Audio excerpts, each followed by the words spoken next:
Welcome back to episode 3 of CookemUp. Got my old mate Adam here, the super chef from the Super Butcher. And we've set off today, we're at Atkinson Lake. Beautiful drive out here. And then we've stopped for a lunch. And Adam's going to do a beautiful chicken dish for us. Backed by popular demand, Adam the super chef. How y'all doing? So I'm going to do a chicken rice bowl today. Thanks for having me along again. This is it's been a hoot. Looks like we're doing a bit of a lake hop from one lake to the other today. So without further ado, let's get started. I'm going to let you do what you have to do. Perfect. All right, guys. So I've got some chicken breast here. I'm going to make chicken rice bowls. A little bit like a poke, cool cafe style dish. And yeah, I'm just going to show you how to do it on the side of a lake. All I'm going to use today is a BBQ. I've got some rice I've heated up in a pot, left over from last night's cook. So I've just warmed that back up again. I've got some Lane's barbecue magic dust here. It's good neutral flavors. You can use this in pretty much anything, pork, chicken, beef if you really want to, seafood. It's a really, really good rub for all purpose.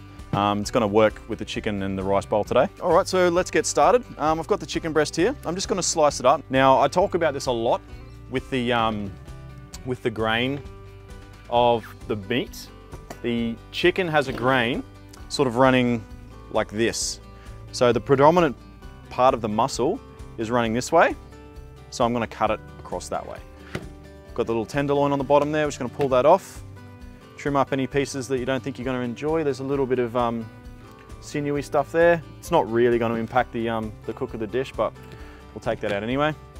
So I'm going to slice this up, not too small, because when you're grilling, it's really going to suck out the moisture. So I'm going to just give it probably 4 slices out of this bad boy, all even thickness.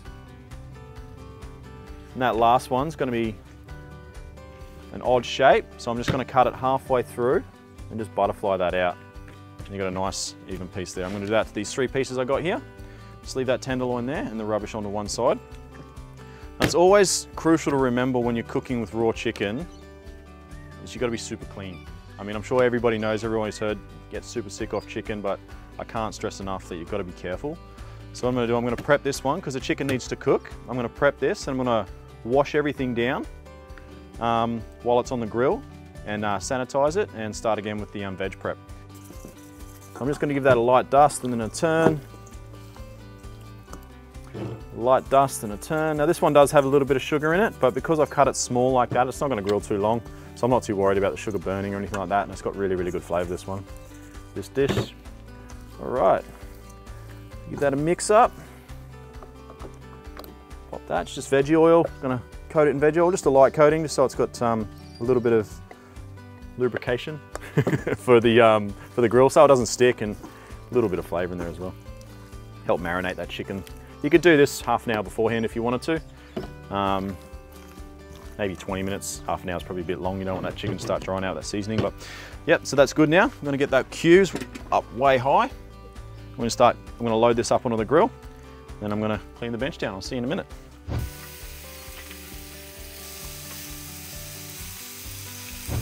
All right, guys, I've just grilled the chicken up. It's not taking too long. It was less than 10 minutes to get that done. Now that's ready, it's just resting, it'll stay warm. I've got the rice ready to go. I'm just gonna prep the vegetables and we're gonna put these together. All right, so just to reiterate, while that was cooking, I broke everything down, gave it a sanitize. Super important when you're working with raw chicken. I can't emphasize it enough. If you don't have something to clean your benches down with, don't do it. Pick something else. All right, so I've just got that avocado out of there. I'm just gonna get it as fine as I can, just straight through, and then all the way through. Working, because the avocado is quite slippery, I'm gonna turn it, so I'm working uphill again. Straight through, straight through. All right, then I've got a couple beautiful fans there for my bowl. Get some nice tomato in there as well. All right, so these ones I'm just gonna put straight through. Just leave them together, you'll see why in a second. And this is sort of where you can be really creative. Today I'm just using these ingredients, but you can use like cucumber, you can do some like zucchini noodles if you really want to. Pretty much any vegetable you really want. You can use purple cabbage, that's really nice if you get it really nice and fine to shift it onto there. I'm just gonna go straight through with these. rolling it up. Right. So we've got our bowl ingredients pretty much ready. Now you don't have to put chili on if you don't want to. I love it, so I like a little bit of fresh chili as a garnish, or even just in it as an ingredient. I won't put a hell of a lot on. All right, if you can see in the bowl there, I've also got some pickled ginger. You guys would see that at the sushi shop. You can get that at Coles, Woolies. Everybody's got it these days. All right, now to build. All right, so I'm just gonna take some of that rice I've warmed up from last night and just use that as the base in the bowl.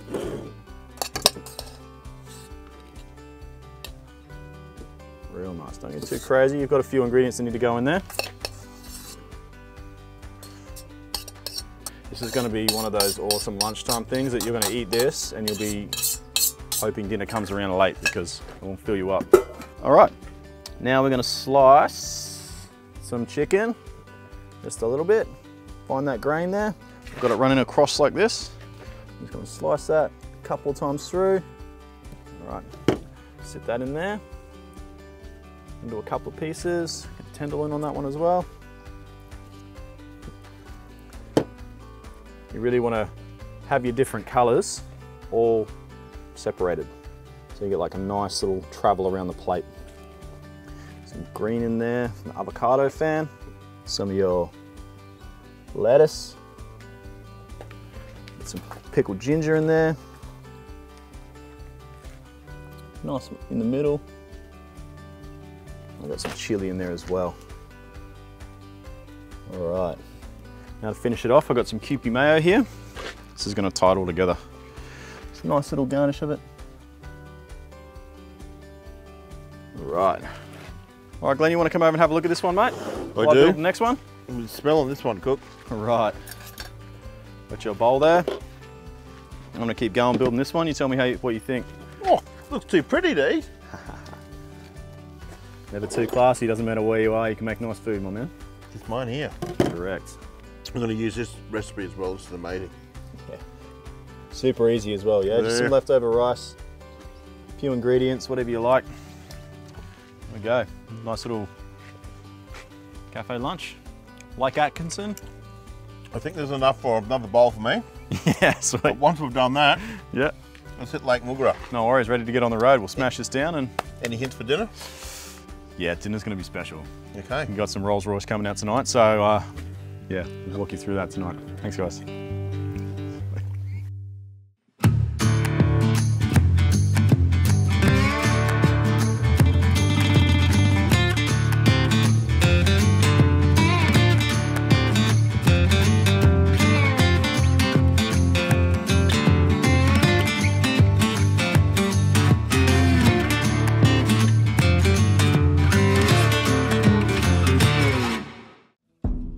G'day guys, we're just here at Lake Moogerah Caravan Park.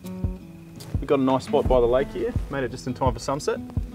Glenn's in the zone, having a nice warm shower, so I thought I'd take that opportunity to punch out the sauce for tonight. It takes a little bit of time, so while he's doing that, I thought I'd get started. It's a peppered red wine sauce. It's sort of like a jus, but not. A jus will take, usually when I make it in the kitchen, it takes about a week to get it ready. We don't have that time tonight, so. I'm just going to use some beautiful Cape Grim beef stock, but you can use any beef stock really. I wouldn't recommend using the stock cubes. All right, so I'm just going to start off with about a tablespoon of olive oil. Just wait till that gets a little bit warm in the pan. And here I've just finely diced as fine as I can. I wouldn't usually be too pedantic about how fine you're going to be, because this is a sauce. You really want it relatively fine. That's one brown onion. So we'll get that in there. Let's start moving.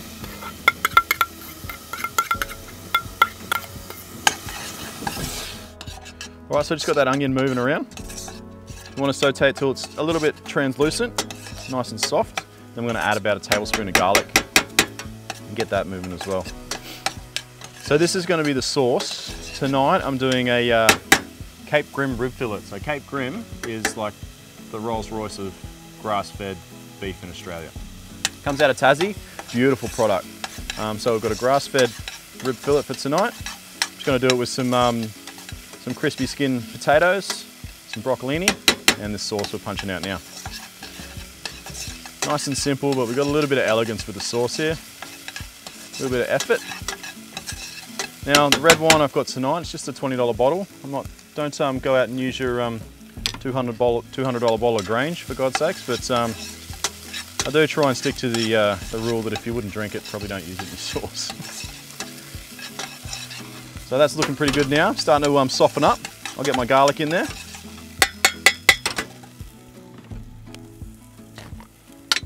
So just a tablespoon. It's just some minced garlic for ease.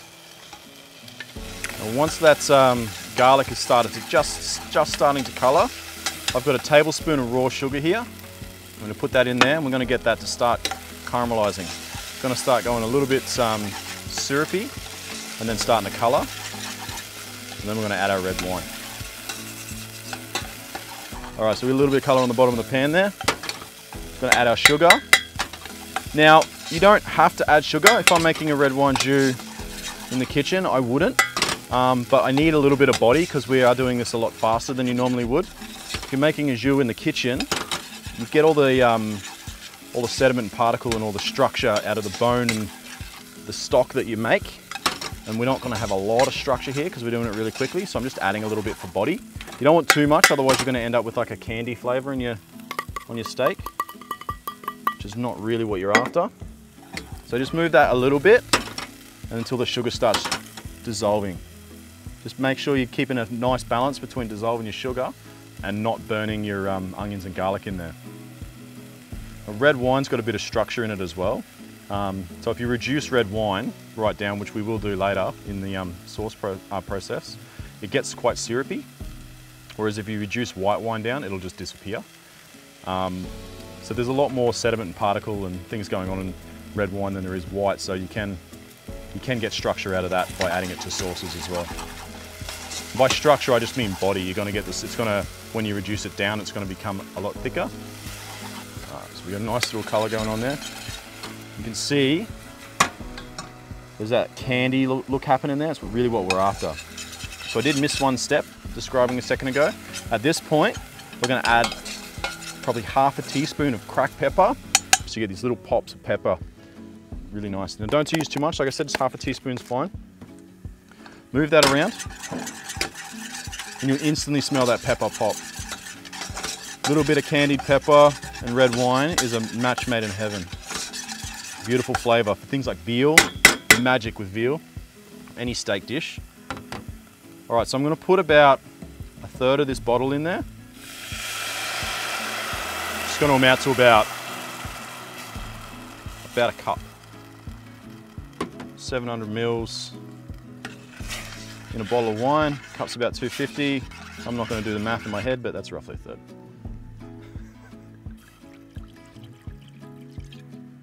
There we go. All right, so at this point, we're just going to bring that right to the boil and we're going to let it drop. It's probably going to take about 5 to 10 minutes, but we're going to bring that wine right down until it starts to become almost like honey. Like if you put honey in a pan and made it move, it's going to be real syrupy. And that's where our structure is going to start. And then we're going to add our stock. The reason we don't add the stock now and bring it down straight away is because I want the characteristics of the wine to caramelize as well with the sugar. And if you don't do that, you never get that really strong wine flavor. It'll reduce and the wine will be there, but you won't get that strong caramelized wine flavor. All right, so I'm going to get that to drop and I'll see you in about 5 minutes and I'll show you what I'm looking for. All right guys, that's dropped right down and you can see that liquid is sort of really syrupy now. I'm going to take it a touch further and then I'm going to add the beef stock. And then we're going to let that reduce till it's almost back to that same consistency. Now, if you're just working on one of those portable little camp cookers, you can plan ahead and make this sauce, put it in a little Tupperware or vac bag if you want to, and transport it pre-made. Make it at home on the cooker at home, and then just bring it back with a little bit more stock. Warm it back up in the pan. Save you having to go through that many gas bottles. All right, then goes the stock. And that's how you can really tell a good stock. When it comes out of the fridge, all the gelatin will try and set. That's the structure that, or the structure that comes out of the marrow and all that stuff from the bones. This is a really, really good quality stock. All right, guys. So this one's probably gonna take about 20 minutes at least from this point. We're just gonna gently drop it down, and then once it's ready, we'll be back to show you the final product. All right, guys, this is reduced down perfectly now. As you can see, the consistency, that's real syrupy, nice and saucy. Good way to tell when your sauce is, or any sauce is good or ready, is like they call it the line test in the kitchen. When you can draw a line across the back of your spoon and the top line doesn't break the surface, that's when you know you've got a good sauce consistency. So what I'm gonna do now is I'm just gonna set that aside, and I'm gonna get cracking on with the rest of the dinner. Do you know how warm it is in here? It's pretty warm out here with that fire you got going on, my man. I just had a nice hot shower. Did ya? It's nice and in there, isn't it? And I've got the gas heater. Yep. On 16 degrees. Nice. Is that sauce I can smell? Yeah, I got the red wine juice just finished up. Yep, I'm gonna get stuck on the rest of the dinner now. Okay. Yeah, Let me know when it's done. I'm just going back to 18 degrees. No 16 worries. degrees. Come No on. worries. I'll be by the fire. All right, guys, here we go. It's time for our Rolls Royce steak meals out in the bush. All right, so what I've got here is just some white potatoes. I would use chats for this dish, but we had a little bit of a communication issue on what chats are. Didn't we, Glenn? You should have just said small potatoes. So anyways, I like to use chats, but these will work fine. I've just cut them down a bit. So what I'm gonna do is so I boiled them, let them cool a little bit, just give them a toss so they break a little bit. You want the outside of it not to be too perfect. So when you chuck them in here, you can do this in a fry pan, even in the oven. If you do this and then just give them a little oil, salt and pepper in the oven, they'll crisp up beautifully. Nice sizzle on that's what we want to hear. All right, gonna get some salt and pepper into that straight away. We want that to cook into it.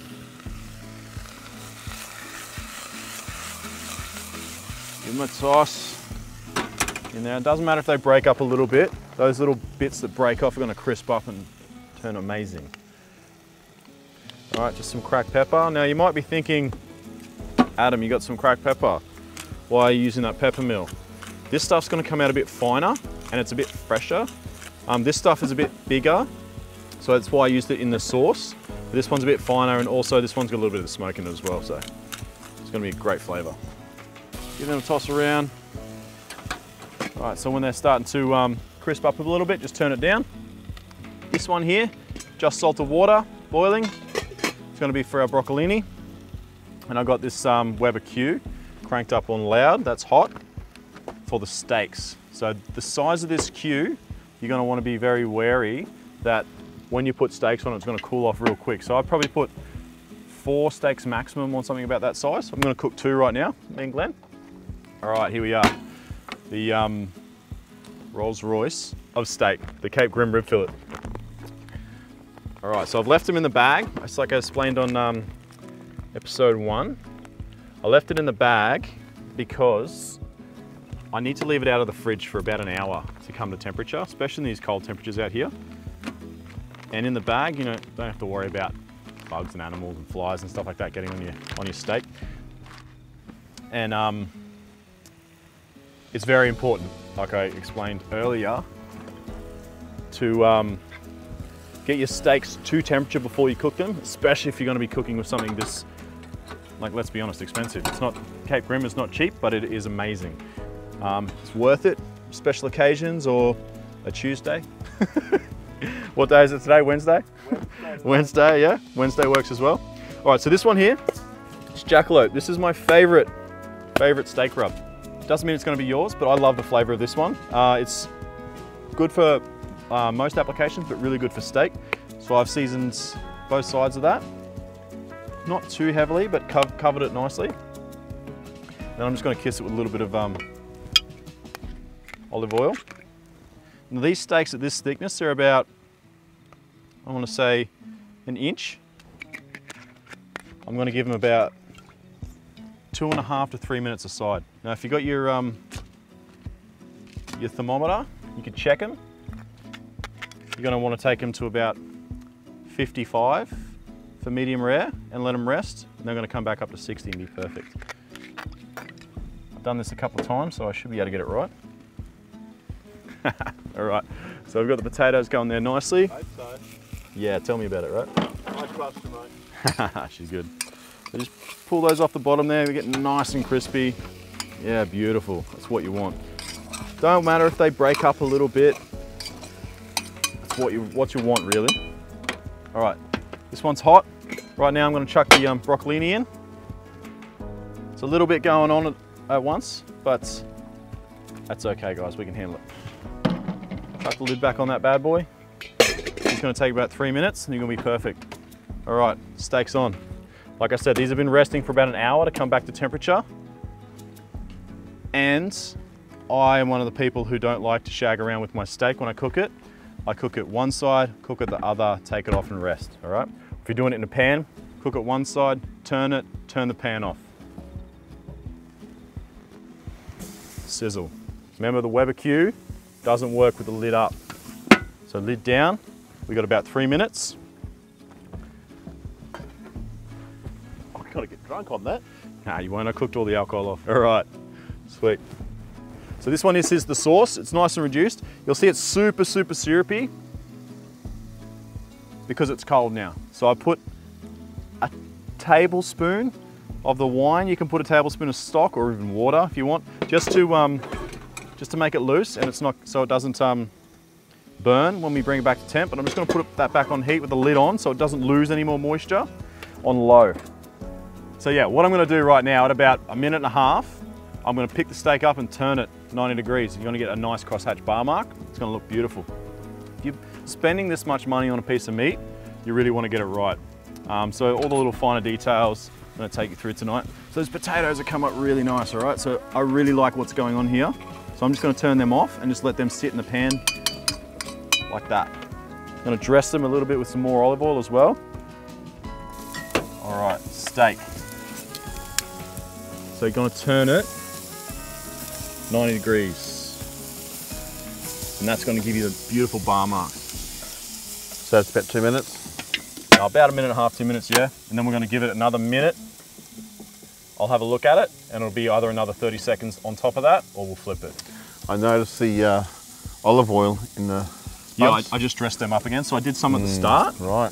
And just a little bit more at the end just to, just like a dressing, like you dress a salad, you know what I mean? Yep. This is a good one if you got, managed to get your wife to the campsite, cook her up a lovely meal. You got an anniversary coming up, you can do this one at home. It's a really, really nice way to cook steak. All right, I'm gonna turn this bad boy now. Bang, those nice bar marks on there. Beautiful crosshatch. That's how we cook classy. So we're gonna do another minute. We're gonna turn that last one for 180 degrees, then we're gonna pull them off to rest. All right, so those steaks really aren't too far. Give them a turn. 180. 180. Don't get that close to the grill like I do. I've been doing this for a long time. Use your tongs. I don't have any feeling in my fingers anymore. Goes through a lot of tea towels too. Yeah, I had to buy more. I got in trouble. It's good he's so clean when he cooks. Yeah, have to be clean. Clean is crucial. Doesn't matter where you are, be hygienic, guys. Oh, there's lots of flavours going on there. Yeah. That's why you guys have been saying that you're feeling so good the last couple of days. Oh, sensational. Yeah. When normally getting up in the morning, I'm a bit sluggish, but Yep. I've just been waking up crisp. You have, you've been getting up chipper. Yeah. Well, I don't know you any other way, so. Just chipper. Well, there's probably two reasons. One, I'm out, I'm glamping. Glamping. Well, you are. You got the zone up here. Yeah, the Zone Royale for me, Yep. but I've just pulled those out, nice and crisp still, but no preservatives. Lovely. No preservatives, no. We don't cook with those here. There might be a little bit in the wine, but we'll look over Yeah, that. we'll drink that. Damn straight we will. Get All right. rid of the preservatives by drinking it. Beautiful, we're good to go off these guys.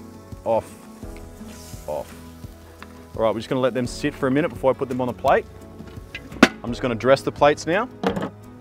All right, so just mound those potatoes up in the middle of the plate there. Beautiful. Those crispy pieces in there, that's what you really want from this these potatoes. All right, now the broccolini. just off to one side. A couple of pieces. Nice. Would you like to eat around a table tonight, mate? If you feel, it's probably going to be nicer to eat on the table if we if we're cutting into this steak. I mean, it's going to be tender, but an experience, you know what I mean? All right. Red wine with it too? Yeah, we got a little bit of red wine left over there. So this bad boy, nice and rested. Bad boys everywhere. Just lay it just off the broccolini so you can see everything. Beautiful. Nice. All right, and then for that sauce, we put all that effort into. So this is super rich, so you don't need too much. Don't dress it. It's not tomato sauce, for God's sakes, and please don't put tomato sauce on this steak. Just probably a tablespoon and a half is all you're gonna need for this. It's so rich, so beautiful. All right, and that's the difference between like a real classy sauce and just something you get in a bottle. You don't need much to get what you want. All right, Glenn, you hungry? Absolutely. Silly question of the day. Mate, everything go well with the cook up tonight, mate? No dramas? No dramas at all. Flawless. Flawless cook up tonight. All right, sweet. Ready to go. This Here is we it, go. mate. Oh. Cape Grim. Look at that. Cape Grim, Tasmania. Tasmania, yeah. This is, without a doubt, the best steak you're gonna eat. Is it? Yeah. And what is it about Cape Grim? Is it like the... So it's grass-fed Yep. its whole life, and just the grass that they're eating down in Tassie, like we've seen some beautiful stuff up Mullaney ways. Yeah. It's just what they live the whole life on. I mean, you are what you eat, right? And they just have a really good life down there.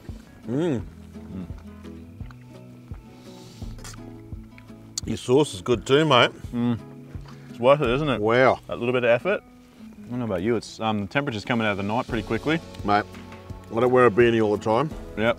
That's when you know it's cold. Yeah, we might have to chuck a few more logs on the fire and get ourselves hunkered down for the night. Yeah, crank that right up. Yep, I think we got a little bit more of that red wine over there as well, so we might get stuck into that for the back end of this steak. What do you reckon? I'm just thinking about Cape Grim right now. What did you say? We'll finish it off with some wine and we'll get that fire up. Yeah. All right, let's do it. Thanks, mate. This is nice. My pleasure. Look at that.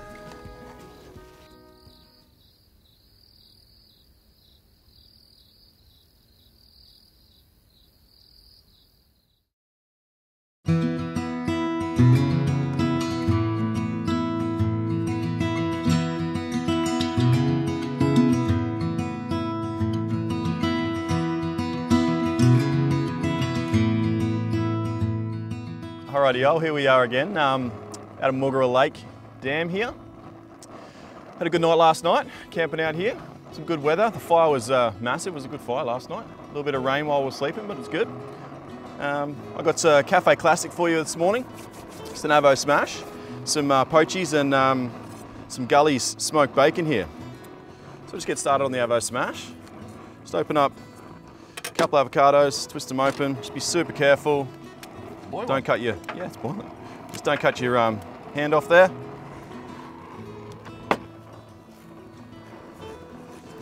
Bit breezy this morning. Yeah, she got a wind up this morning. Yeah. Some people out there playing on the lake in their jet skis. Looks like a bit of fun. Weather's magic though, isn't it? Oh, brilliant.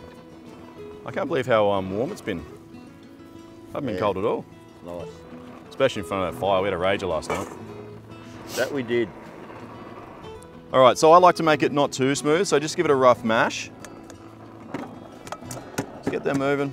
I like to use a bowl because you can mix it up. So we're just gonna season it with a little bit of lemon juice, salt and pepper. That's all you need. Like I said, don't get it too smooth. If you like it super smooth, like a guac, then yeah, by all means, but I like to have a little bit of texture with the avocado. And I've just opened up one lemon here. I've halved it, wedged one half and used the other half I'm gonna use for seasoning. Just one half a lemon in that to avocados. Be enough. You can always add more with the lemon we're going to garnish the plate, but I don't like to add it too much. I don't like my avocado to taste like lemon, just season it. Bit of salt. Got the wind up this morning. Bit of pepper. There is a bit of wind. Yeah. Sun's awesome.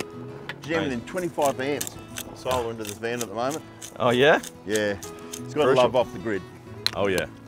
All right, and then just give that bad boy a mix. Mash out any big chunky bits that you missed. And yeah, just keep it nice and lumpy. All right, now I'm gonna get started on cooking the bacon and the eggs. Do the poachies same way as we did earlier on. Straight into a boiling pot of water. I've got just some white vinegar in this one, but like I used last time, you can use lemon juice, apple cider vinegar. Just be aware that anything you put in there, the egg's gonna take on the color. Keep the lid on that one, and then just straight in with the eggs. Not with the egg shell. Rip them out.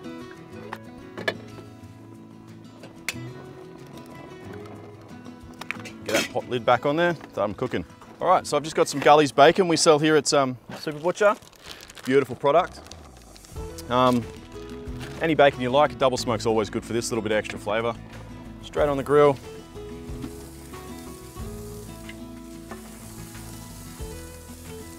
that one up. All right, now I'm gonna use this camel feta to finish. I really love this product. I can't tell you guys enough how good this product is. So what I'm gonna do, once that bacon's cooked and the eggs are just about ready, I'm gonna put some sourdough on there, toast it up, and then we're gonna build it. Nice fast one, your cafe favorite, out here on the lake. Alrighty, so those eggs have about 3 minutes. Looking great, so I'm gonna rip them out, just get them draining on that paper towel there. And I'll chuck this bread. I've just got that sourdough. Just buttered it straight on the grill. Put that bacon over to the cold side. We'll grill that toast up and we'll start the plate up. All right guys, that toast is looking beautiful now. You're gonna set that up on the plate straight off the grill there. I'm gonna take some of that avocado we've made. Just right on there, just like that.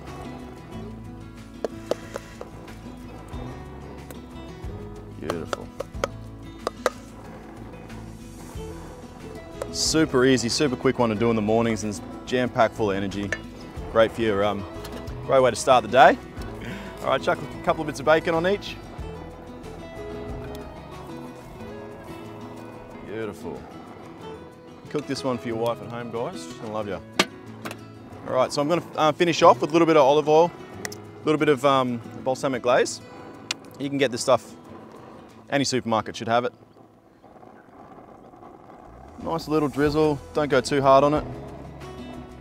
Good way to tie it up. That camel feta. Beautiful, a little bit of that oil is going to be good as well. Don't drain it off too much. Just break that over your avocado. Beautiful.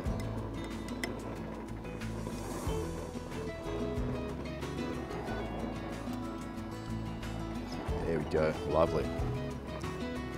All right, and just place your poachy just on the edge there. So you can crack that over the toast. Just a bit of lemon on there. And finish off with some of that smoked cracked pepper. There you go, guys. And that is what you pay $24 at the cafe for. That easy, guys. You can do it anywhere in the world, as long as you've got a bit of fire, a bit of a grill. Got yourself a beautiful cafe style breakfast, and it's a winner. Oh yeah. All right, how's that look, my man? My fave. Do I just squeeze the lemon over it? Yeah. Taste it. I always try and taste the avocado first before I add any extra seasoning, but yeah, you want some more lemon on there, go hard. Beautiful. For sure. I've got some knives and forks sitting over on the table here. We'll go sit down and indulge. Have our tucker, yeah. Look at that mountain range. That's stunning, isn't it? Oh. Keen for this. Best part of the day. Yeah, gonna kick us off real nice. Oh yes, smack on. Been dam hopping the last 24 hours. Beautiful spots. Right? Yeah. Good sunsets, good sunrise. Yeah. Just sets the scene, doesn't it? Nice fire. Magic, yeah. Great food. Yeah. Thank you, Adam. My pleasure. That concludes another episode, doesn't it? It does, we're done. Back to civilization, unfortunately. We could go again. We will. Certainly will. Yeah. Well, thank you for joining us on another episode of CookemUp. I'm certainly learning heaps. And if you want to know more about what we're eating and the recipes, go to superbutcher.com.au and download the actual recipes. They're going to be on the website, aren't they? Yeah. Get the recipes. See you guys. Have fun. Thanks, guys. Let's eat. Let's eat. G'day guys, Adam here from Super Butcher. If you want to impress your mates and take your cooking to the next level, just go on to superbutcher.com.au, select your postcode, we deliver to your door. Any of the products you've seen on our shows.